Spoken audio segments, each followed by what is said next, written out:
I'm Graham and I'm an executive chef for Chartwells, and this is my good friend Molly.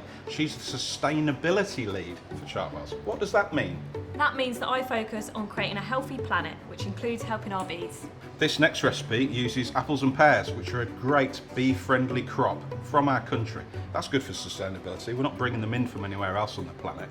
But what's also good about this recipe is we're using up apples and pears that are maybe getting a little bit tired and old. We're going to do this instead of throwing them away.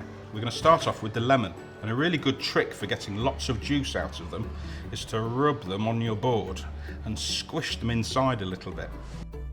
It'll be much easier to get lots of juice. The apples next. We're going to cut just to one side of the centre so that we keep the pips out. This is a beautiful apple. It's got lots of different colours running through it. We bought it specially to show you how many different sorts of apples there are in the UK.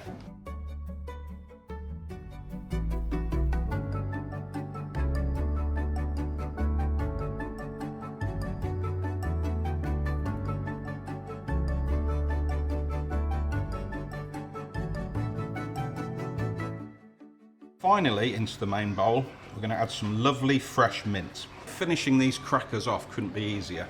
We've got some normal Jacob's cream crackers here. You could use any biscuit you've got in the house, really. We've got some natural yoghurt, and I'm going to spread a little bit of the yoghurt on top of each cracker. This is a bit like making a pizza. There's your base, there's your topping. There we go, really easy. And this is apples and pears that have been pollinated by bumblebees, as well as a different type of bee, a solitary bee. And they pollinate by having really hairy tummies, so the pollen sticks to it as they go from flower to flower. And we're topping this off with a bit of extra fibre, and we've got some toasted seeds. These are going to be such a delicious fresh snack.